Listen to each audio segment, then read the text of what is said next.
I am so thrilled to have you join us for part 6 of becoming a dynamic dual. And this is the last part. So at this particular point, although we've been asked to bring some testimonies on, we'll see how that works. But I want to take you to a verse that's very important to me. It's in Romans chapter 5, verse 8. And while it's about God's extravagant love towards Jim Honberger, it's what God calls us to have towards our spouses. In other words, if God indwells us, if we allow God ourselves to be God governed instead of man managed, then we live the life of Christ in our marriages.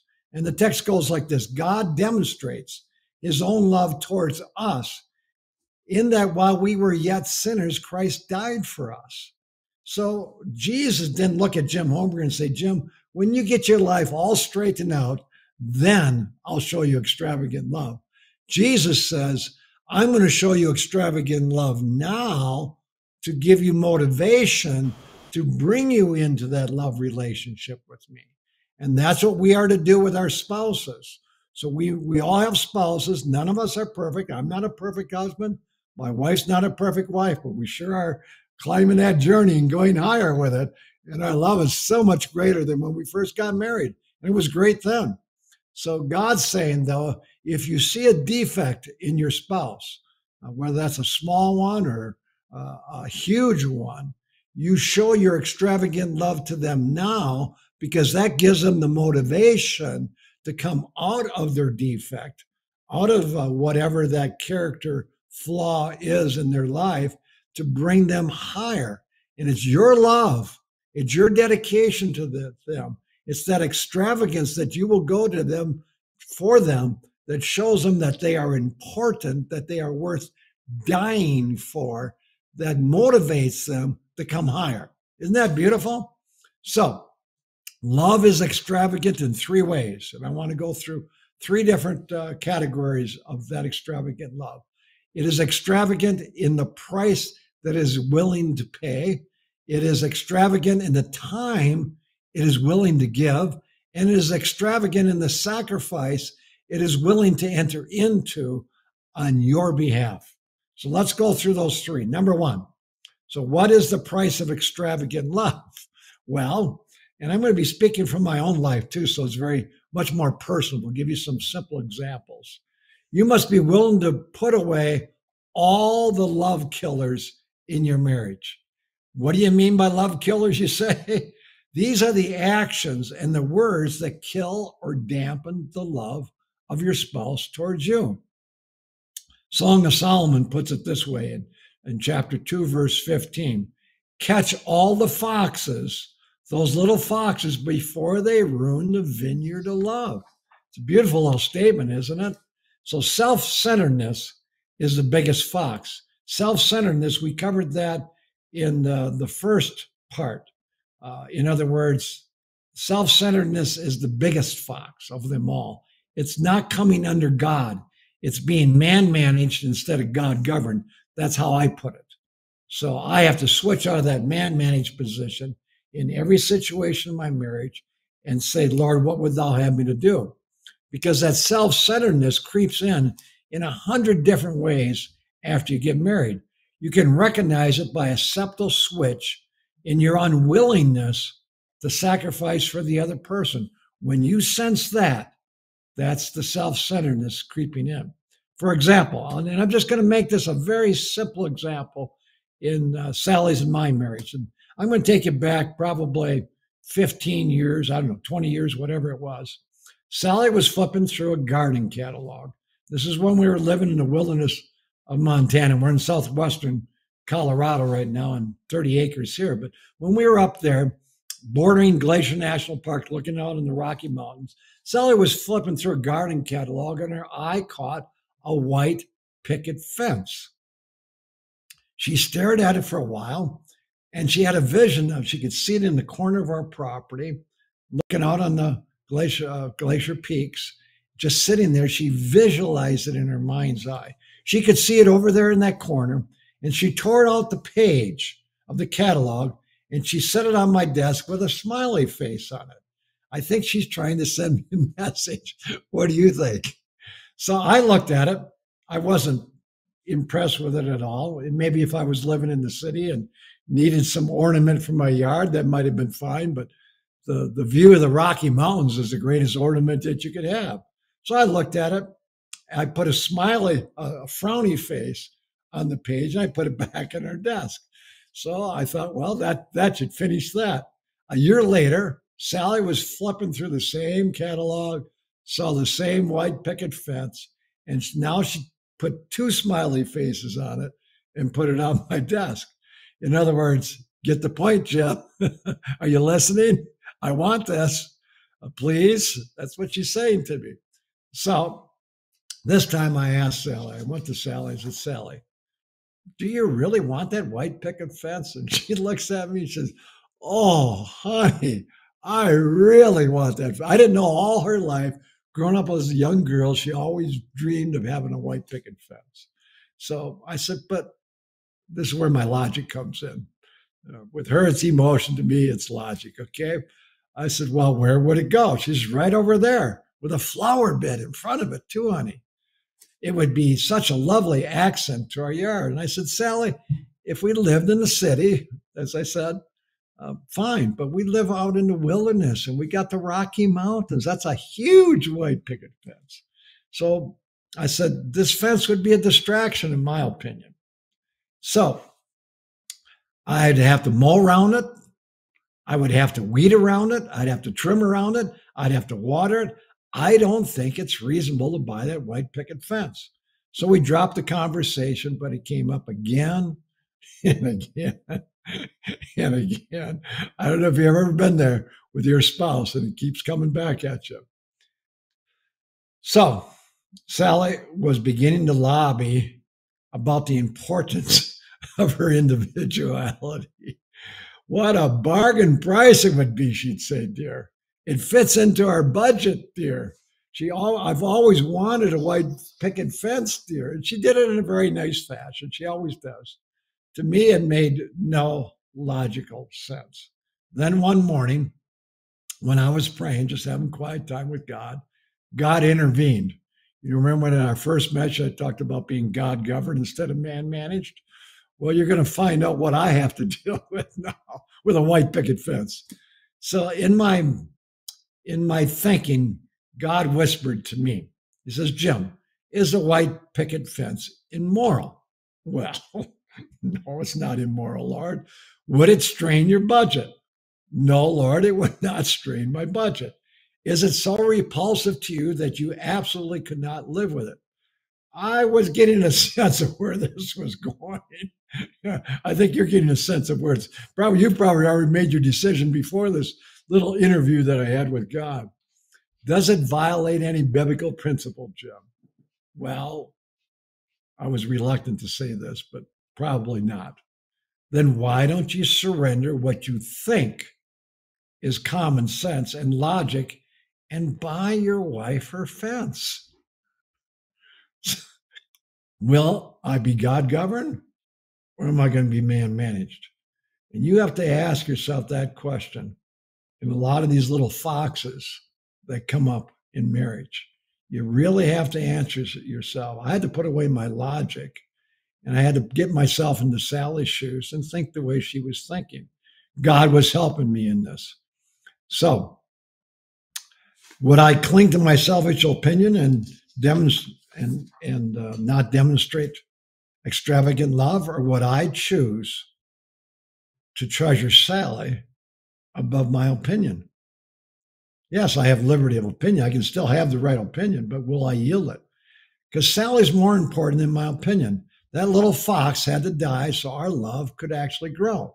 If there is something that is very important to your loved one and it doesn't violate biblical principle, I would suggest to you, you really consider doing it. So what is God saying to you right now? That's just a simple little example out of our marriage about 20 years ago, okay? But what is God saying to you? Is he bringing to your mind some love killer in your relationship? Because there's lots of love killers in relationship. And we need to slay those love killers. We need to put them away. We need to ask ourselves, Acts 9:6, Lord, what would thou have me to do? I was being man-managed in my dealing with Sally, using my logic, and I wasn't thinking about Sally's need for that simple little ornament in her front yard or our front yard. I'm sure it's not a white picket fence with you, but it's something, because they come up in every marriage. So if you're being pressed right now, write it down, would you? God's probably trying to speak to you through this. So are you going to prioritize yourself, or are you going to prioritize your spouse? That's the question we're asking. That fox might be communication. Maybe your weak area in your marriage is just communication, and it is in so many marriages. It might be finances. That's one of the biggest reasons for divorces today, is mismanagement of the finances. It could be your attitude of, I can't or I won't. Sometimes it's not just the fact that you won't buy the white picket fence. It's just that you won't surrender your attitude, that becomes the thorn in the side. It could be some habit or lifestyle change or some irritation that really gets to you. I was just working with a couple this past week, a young couple, just been married like 3 years, in their 20s. And he's very extroverted. She's very introverted. So when they go to a party, she tends to, as others have told him, she hangs on you too much. So he was siding with other people when they say, well, your wife just is clingy to you. And she doesn't like that when she sees her husband side with the other people that way. And maybe she is a little bit clingy because of her introvertedness. Well, when he came to me, I said, listen, my wife have a principle. We stand back to back, and we don't allow anybody to bring any division between us, because God has made us one. And then when people come to you and they're saying negative things about your wife, about being too clingy, that you need to go back to back with your wife. You need to draw out your sword, and you need to fight against that type of division that's going to come in. Well, I just got a text from her last night saying, guess what? My husband's going to stand with me. And she is just so thrilled. It's just opened her like a little flower. It meant so much to her. It didn't really cost him that much, but it was becoming a wedge in their marriage. So what are the wedges in your marriage? We're told in Joshua 24:15, choose you this day whom you will serve. Yes, we serve God, so we always ask God, what do you have us to do? But then we have to ask ourselves, am I going to stand with my spouse or the people that are putting a wedge between us? Which one is it for you? So with that white picket fence, I picked up the little brochure she had, the little page she tore out, and I wrote on it, buy it, I love you, and I put a smiley face on it. And love won in our marriage is irresistible today, not because of a white picket fence, but because we're willing to live extravagant love even in the little things. Are you? Honestly now. Ask your wife to write down, or your husband to write down, what little fox or foxes bother you. If you got 10 of them, only write the top 2 or 3 down. It could be too much to swallow. And begin to address those little foxes. Get them out of your marriage. Today, at age 74, we've been married 50 years. There's no little foxes in our marriage. They're gone. It's beautiful. It's wonderful, but it costs you. You've got to be willing to address those foxes and not put it off for another day, because that another day will never come. Number 2, love is extravagant in the time it is willing to give. Your marriage must be made a priority. There is an eroding process in this world that is real and is always draining us, and it comes in many forms. For me, in the past, it was the Green Bay Packers. I used to play football in high school. I was a left halfback. I really enjoyed football. After we're married, I was watching football on Sundays. Sally came to me one Saturday and said, honey, can we go for a walk and a talk tomorrow? That was Sunday. I said, no, honey, I watched the Green Bay Packers. And my wife wants to go for a talk, have some communication, walk hand in hand, share with me whatever's on her mind. Maybe there's a little fox that got in between us or something. I said, no. I said, we'll do it on Monday. So Sally comes to me on Monday. Well, we had Monday night football. What am I doing, guys? Is a football more important than my wife's communication with me? And that was a constant in our marriage. That fox, that little fox of sports, even though I enjoyed football and that, is that really more important than my wife? If you put that in a scale, and you weigh them, in my marriage, football was outweighing my wife, and she knew it. She knew it. And so she was testing me. So I learned to say, no. If you want to do it on Sunday, football doesn't have a hold over me. It doesn't have power over me anymore, over my top priority, which is my wife. And football's way, way down on the list. But for most men, it's above their wife. It's above their children. And they recognize that. What is God saying to you right now? Are you going to come under God? Are you going to get rid of some of those foxes? I'm not telling you to get rid of football. I'm just giving that as an illustration in my life. God may be telling you that.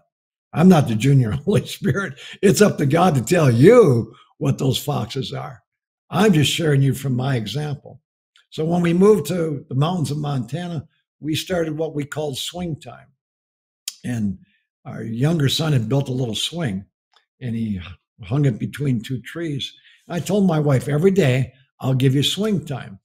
And that, in our time scale, that was at noon. So every noon from 12 to 12:30, that was Sally's time. She could sit on the little swing and she could toot, and she could talk, and I wouldn't interrupt her. And that was her time. Well, one day we were sitting on the swing, and a friend of mine drove in, and he comes walking around to the front of the house where the swing was, and he says, "Jim, I need to talk with you." And I looked at my watch. I said, "Well, it's 12:10. I said, I have some swing time with my wife. I'll be done at 12:30. You can go into the house, get a glass of water, and I'll be with you then." And he looks at me like, "Hey, I'm here. You're going to make me wait 20 minutes? And I looked at my friend and I said, "Listen, you're a businessman. If you have a client in your office and another client comes in unexpected, do you cancel that present client and put the other one before him? No." He looked at me, he says, "I've heard you preach this before, but now I'm on the receiving end of it." So he went into the house.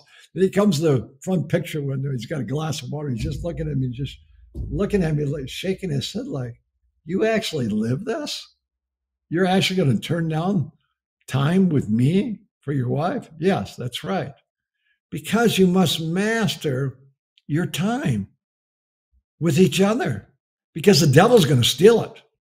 No matter what it is. It could be a friend showing up. It could be church work. It could be whatever. The devil will erode your top priorities. So you have to decide good, better, and best. What's best? Well, it's best that I have communication with my wife and I give her the opportunity to share her day with me. And she so looks forward to that. She can just chat away, and she knows that unless it's an emergency, not that we wouldn't break it if there was an emergency, somebody breaks a leg or, there's a health crisis or whatever. But if it's not an emergency, you can go in the house and get a glass of water. I'm with my queen right now. And she knows that. That's extravagant love. It's not a big thing, but boy, it's a thorn in so many marriages. There are many things that take the place in our lives and steal away the priority of our spouse from us. For me, it was competitive sports, like I shared with you with football. It was the news. And that was more important to me listening to all that garbage that's going on in the world than it was with my wife. A lot of people today, it's the internet. It could be their TV programs, mindless phone calls, emails, texts, social media. I remember when Canadian Union College called me and they wanted me to put on a weekend series for all the students up there. And then the head psychologist at the college said, "Jim, in all the messages you're going to deliver to the students, the college students, we want you to speak on social media." And at that particular point in my life, I'd never been on social media. I didn't really know what Facebook was or anything of that nature. And I said, "Why do you want me to speak on it?" And they said, "Because it's destroying our students' lives. I said, really? So I went to a friend that I knew that was on Facebook. I said, can I use your Facebook account? And I took a yellow pad of paper and a pen. I spent the whole day on social media. And I used that person's account. And I started writing down what was happening to me through it. When I got done with it, I thought, I've got to call some people that are on social media, ask them some questions. Because if I go before college students and I deliver a message, they can spot a phony a mile away. I got to make sure I know what I'm talking about. So I called this one gal, and very, very Christian, upright, and I knew she would tell me the truth. So I called her and I said, Elizabeth, I said, I was on social media and I went from this friend's account to your account. And I said, I noticed you have 386 friends. She said, oh, yes, I do. And I said, well, that's good. I said, can I ask you some questions? She says, well, what are you going to ask me? I said, well, does that really matter? Are you going to be truthful with me? I need to know some answers. So I asked her some questions. I said, so when do you go on your social media? Well, Mr. Honberger, I don't want to answer that. I said, well, I need to know so I know how to respond to these college students. Well, the first thing when I get up in the morning, I said, the first thing before you even go to God? Yes. I said, well, when do you do this? She said, well, I get my computer and I sit in the lazy boy chair that we have. And I said, well, what do you do? What do you look for? What are you doing on it? Do I have to tell you, Mr. Honberger? I said, no, you don't have to tell me, but I need to know these things because I'm not on social media. I am now. I have a Facebook account and I post a spiritual message every 2 weeks. That's all I'm on Facebook for. She said, well, I look up my old boyfriends. I said, what? Aren't you married? She said, well, yes. I said, why are you looking up your old boyfriend? She said, well, I want to see how miserable they are. I said, what? So anyways, the bottom line was she's typical of misplaced priorities. What are we doing, folks? What is God saying to you right now? And I know so many people that go through unprofitable social obligations, but they go through them. They have church responsibilities that end in nothing. Nothing changes. They've been there 10, 20 years doing the same thing and nobody changes. Or they have ministry obligations that change no one. What are we doing? Too much worldly success. That was in my life. I had to cut the success down so I could spend more time with my queen. So I analyzed my life, my time, and my priorities. And I came up with this. It's on our website. If you go to my website, you'll see the list of my priorities. And they are, number one, I must have oneness with God every day of my life.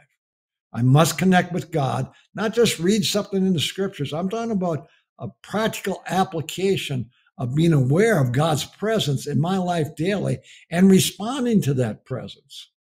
Yes, that's number one. Jesus said, I can of myself do nothing. If Jesus could do nothing in his day without the presence of God with him, what about Jim Honberger? What about you? And so many of us depend upon our knowledge instead of an experience with God throughout our day, walking by our side, guiding us. That's number one. Number two, I must have an irresistible marriage. Not just being married, but an irresistible marriage. That is number two priority. I will not put anything in the way of it. Football had to go out. News had to go out. Social obligations had to go out. Church priorities had to be put on hold until my marriage was irresistible. Number three, it was to have a connected family. My Matthew and my Andrew are top priorities. They still are today. They're in their mid-40s, but they're still top priorities. And number three was to live a simple life. Because if I don't live a simple life, I won't have the time for these priorities. I had to uncomplicate my life. I didn't need 5 vehicles. It complicates my life. I didn't need a TV set. Complicated my life. I had to bring my life down to the irreducible minimum so I had the time for my top priorities. And number 5 was touching other people's lives. We're not supposed to be the Dead Sea. We don't just get our marriage and our families in order and then just live in a cave with our white robes waiting for Christ to come. No, we are to touch other people's lives. We're to be instrumental in helping people find what we found. And so when I wrote out our priorities, that gives me deciding power. It allows me to know what's worthy of my time, my attention, my energy, and my talent. And it allows me to say no to things. I work with a lot of people now, one-on-one. Had this young man out. He's in his mid 30s. And the thorn in his marriage was when he comes at home, he's into all these gaming things. I've never been on them. I've never played them. But his wife says he spends hours. He'll even skip eating, won't spend any time with his wife. The thorn in their marriage was all this gaming. And I worked with him probably 2 years, and he never put it away. And I finally said to him on one of my hikes, I said, when we get in the car, we're going to drive to your home. We're going to get your gaming devices. We're going to take them to my home. We're going to put them in my wheelbarrow. I'm going to give you a sledgehammer, and you're going to destroy that stuff. The Bible says make no provision for sin. And it was an idol to him. Yes. So he says, you're serious? I said, yes, I'm serious. We've been talking about this for 2 years in your marriage, and it's still a thorn. It's about time we take action and get rid of that thorn, get rid of that fox in your marriage. Those games are mindless games. They destroy your mind, they destroy your spirituality, and they're destroying your marriage. So I said, if you're not strong enough, then I'm going to aid you. But I'm not gonna beat him to death. I'm giving the hammer to you. We got to our house, we put him in the wheelbarrow, and he says, I can't do it.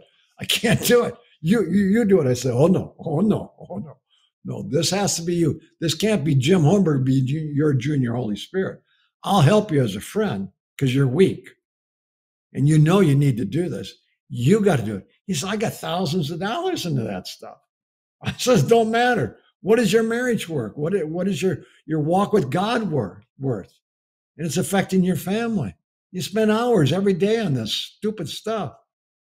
He took that sledgehammer and he smashed that stuff. And it's been out of his marriage. And he's had more time for his wife, more time for his children, and more time for God. What is the fox in your marriage? Do it.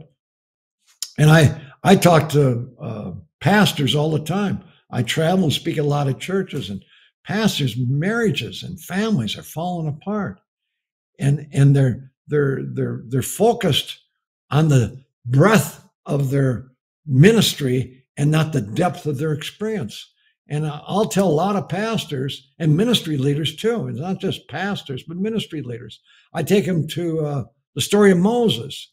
Moses, God called Moses up for one of the greatest works that ever to be. He was to go back into Egypt and bring God's people out of bondage. 40 years of training. Moses now is called to go back to Egypt, and on his way back to Egypt, an angel of the Lord stops him, pulls out a sword, and says, Moses, if you take one more step forward, I'm giving orders from heaven to slay you on the spot because you have left something undone in your home. That's in Exodus 4, verse 24. Go and read it. God was going to kill Moses because you can't do outreach if you haven't done the inreach right. What is God saying to you right now? Are you more involved in the outward peripheral than you are the inward? Sal and I have a saying: we never focus on the breadth of the work God's called us to. We only focus on the depth. And if the depth is in place, God takes care of the breadth. And so, if you want to increase your outreach, you increase your inreach. And that starts with the marriage. Then it goes to the family. And if that's not in place, how can God bless the outreach? And that's why so many of our churches are floundering today, because the leadership in the church is non-existent.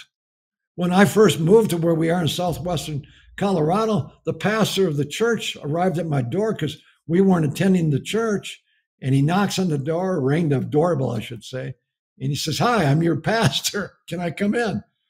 I said, "Come on in." He says, "Well, I heard that you moved into this area, and I know we haven't met, but," he says, "we need your help." He says, "Every marriage in my church is dysfunctional. Will you please come and help us?" And that's the pastor saying every marriage, his elders too, are all dysfunctional. No wonder the church isn't growing. That's the first angel's message, a demonstration of God's glory living in and through you. So I eliminated all the good in my life so I can focus on the best. And the best is having daily oneness with God in and through my day, having an irresistible marriage, having a connected family, living a simple life, and then reaching out to other people. And I have a much fuller and richer marriage today because of that. And you know something? I don't know anybody feels sorry for me because I don't have one of those little gaming devices, because I'm not watching the Green Bay Packers on football on Sunday. I don't know anybody feels sorry for me because I'm in love at age 74, but there's a price. Are you willing to pay the price? You got to get rid of those foxes. You got to give time to it. Number 3, extravagant love is measured by the sacrifice you're willing to enter into. God's principle calls us to focus on our spouse. God focuses on me every day.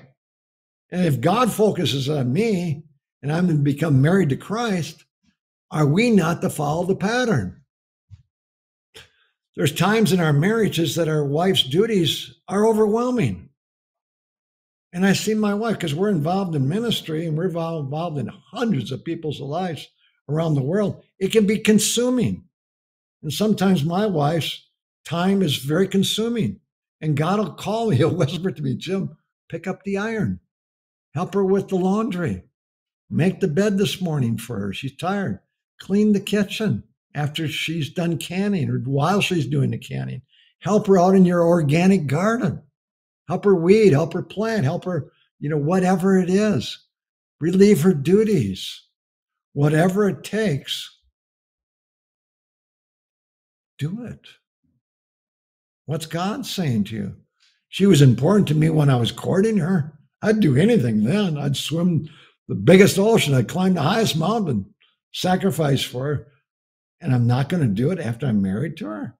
That's sick. Yeah, that's a lost love. That's not extravagant love, if that's where you are. When my wife sees me sacrifice in that way for her, even in the little things, a lot of the stuff that I share with you, they're not big things, they're little things. When she sees me do, that knits her heart to mine. So what is God asking you to do to knit your heart to your spouse's heart? Do it. That's a priority over the Lord's work, over football, over gaming, whatever it is that gets in the way. To me, it comes right underneath my connection with God. It's that serious. So my Sally sacrifices for me too in many different ways. She skydives with me. I always wanted to skydive. So we took a plane up to 15,000 feet. Here's my simple Sally. She doesn't want to skydive, but she jumps out of the plane 15,000 feet and she skydives with me. She scuba dives with me. I always wanted to scuba dive with a shark. She's down there with a big hammerhead shark with me at 125 feet below the surface. Yeah, that's my Sally. Is that her skill set? No. She also canoes with me. I like to explore up in the Quetico up in Canada, wilderness area, canoe area. And I love to go up there in May and we just canoe around. She comes with me. She explores with me. She backpacks with me. Sally is active in all my interests, not because she's naturally drawn to them, but because it's important to me. That's what it means when God says, "And the two shall become one." So if it's important to me, if she likes me to go shopping with her, I hate shopping. I mean, I hate it. But she likes me to go shop because she wants my opinion on a dress or something that she's going to buy. She wants me to go 2 thumbs up or thumbs like this or thumbs down like that because she wants to please me. I get bored shopping, but I'll go with her because it's important to her. Truly, we are to sacrifice these little foxes for our spouses, and that keeps love alive. It speaks louder than our words. I can remember when a friend of mine came and picked me up, and he dropped his wife off at my house. They were in the house, and him and I were going to go away for the day, and his wife wanted to spend the day with my wife. And so when we were walking through the kitchen, the girls were there, and I just gave up, which is typical for me. I go up to my wife and put my arms out and give her a great big hug and give her a real nice smooch right on the old lips, you know. And I tell her I love her, and then I leave. That's just standard fare for us. So we're leaving. I go up to Sally, give her the big hug and big smooch, and tell her I love her. And I start walking on, and I watch my buddy, and his wife is standing right next to my wife, and she's like, just kind of like, you know, am I going to, come on, my turn. And he just walks by her, says, love you, and walks out with me. And on the way out to the car, we get in the car, I'm thinking, if I was her and all he says to me is love you, that's it. No hug, no kiss, nothing. I'd be hurting. I'd be wounded. So I had prayer, which I always do before we leave, with him. And the Lord was saying, listen, buddy, we're going to do a do-over. And I looked at him and I said that. He says, what's a do-over? I says, you got it all wrong, buddy. You can't go out into your day having your wife's spirit wounded. I said, did you see the look on your wife's face after I gave my wife a hug and a kiss and told her I loved her? And you just walk right by her? What's going on in her heart? Her heart's more important than what you and I are going to do today. Now, we're going to do a do-over. Now, you don't have to do this, but we're going to go back in there. And because you are so lame at loving your wife, all you got to do is follow me. Okay, he said, okay. He was a little reluctant, but he said, okay. So I went back in there, and the girls would look. We walked in the kitchen. I said, honey, come here. Sally comes over, and I take her, and I bend her over, real romantic like, and she's laying in my arms now, and I give her a great big kiss, and I said, I love you. I stand her back up, and I look at my buddy like, all right, come on, buddy. Now it's your turn. And he did it. His wife, that closed shoulder she had and that sad look she had on her face, after he got done bending her over in a real romantic pose, if you will, telling her he loved her and standing her back up. I mean, she was like a candle that was lit. Yeah. And what does it cost him? Love ya? Versus really letting her know you are important to me. That's sacrifice. That's what God did on Calvary to me. He didn't say love you. He bent over and he showed his love for me. He sacrificed everything for me. And that tells me, that's what draws me to Jesus Christ. So make sure your spouse knows that they are valuable. So, and guess what? They'll improve your life. That was the last message we had. Her input improves my output. That's a side benefit that you get. So what is God saying to you right now? And the two shall become one flesh, Matthew 19:5. So I have 3 questions for you. We'll close with that. So the first question is this. Would your spouse say your love is extravagant? Go ahead and ask them. I was asked recently by a doctor. He's taking a course at a college, and he's supposed to have a mentor. So I asked him to go home and ask his wife if there's any thorns in her side and if she has extravagant love. And he said, well, I know what she'll say. But she didn't say it. There was a thorn. He didn't know it. So would your spouse say your love is extravagant in the way that Jesus' love is extravagant for us? Answer that question. And I know the masses are going to say no. Then do something about it. Number 2, when are you going to begin dealing with the love killers in your marriage? I had to deal with the love killers. I had to put away the sports. Oh, poor Jim Honberger can't watch football. I feel so sad for him, but I'm in love. There's nothing, no thorns in my marriage. Which one is better? What are the foxes in your marriage? I'm not telling you what you have to do. I'm just sharing from my experience. So when are you going to deal with those love killers in your marriage? You know they're there. God's grace is there. His presence is with you. He'll enable you. He's speaking to you. So you're going to be God-governed or man-managed. That was the first message. Number 3, what sacrifice is God asking you to enter into? Yeah, pay it. My friend, he had to get rid of his gaming things. He said he had thousands of dollars in that stuff. So what? Poor substitute for the marriage, isn't it? So what sacrifice is God asking you to make? I was working with a young man the other day, and he was, pornography was destroying his marriage. So I spent the day with him. At the end of the day, I said, what do you do? When do you do this? He says, I do it on my iPhone. And I said, you got to get rid of your iPhone. What? I said, yeah, you get rid of your iPhone. You buy a jitterbug. All you can do is text and receive calls. Can't get on the internet. Make no provision for sin. He looked at me, he said, you're really serious, aren't you? I said, yes, I'm serious. So what sacrifice is God asking you to enter into? It's not complicated, but there's a price that you pay to become a dynamic dual. And are you willing to pay that price? That is the question. May God bless you in paying that price.